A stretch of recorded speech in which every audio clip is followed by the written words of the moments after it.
Hello. हाँ hello hello अजी कहाँ हो जी? आवाज साफ न यार ले जी, कस के बोल हो जी। तोर बापा ठीक बा परी है तारा बहन के रखना फनमा। अच्छा तो हमारे गलती है ने भोर एलो ने दोपहरिया एलो, तू हाको कहाँ? देख ज्यादा पटर पटर नहीं कर समझ ना, अब ऐसी दिमाग खराब हो हमार। अच्छा ठीक ठीक सुन ला हमार बात। अजी सुन हो जी। अच्छा बोल।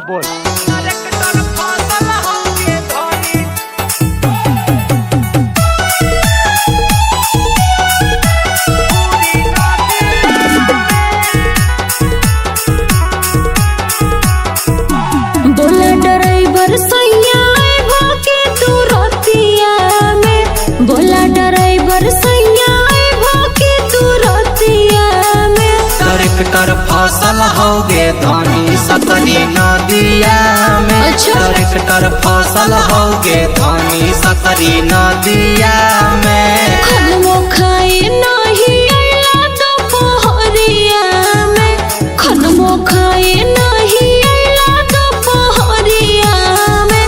गड़िया फसल होगे धनी सकरी नदिया में। ट्रैक्टर फसल होगे धनी खुरी नदिया में। ए जी आ जाओ ने, हमरा बड़ी चिंता हो रहलो।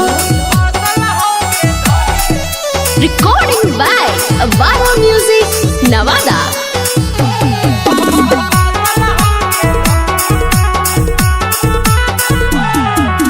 के करले तना तू करा हक खटनी जी, अब चटाई चटनी जी आस में हो तोर पत्नी जी।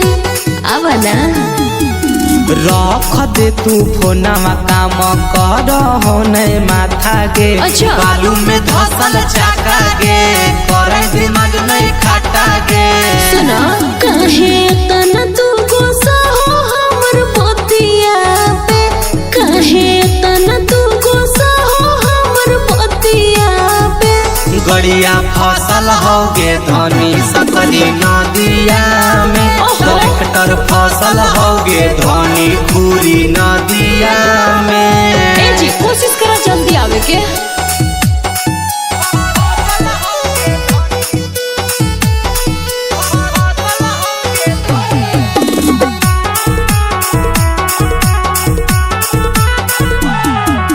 नदिये में छोड़ दे हो गड़िया के खड़ा जी, आजा हो जल्दी घर जी, बुझना हमरी सारा जी। ए जी नहीं बुझलो। हो जैते मलिकावा हमर रहनी परेशान गे। बतावे नहीं हमर ध्यान गे, बतिया ले मान गे। राहुल पीस दी जवानी का सिलवटिया में, बुआ पीस दी जवानी का सिलवटिया में। गड़िया फसल होगे धनी सकरी नदिया में। अच्छा। ट्रैक्टर फसल होगे धनी खुरी नदिया में। ए जी जल्दी आवे की कोशिश करा।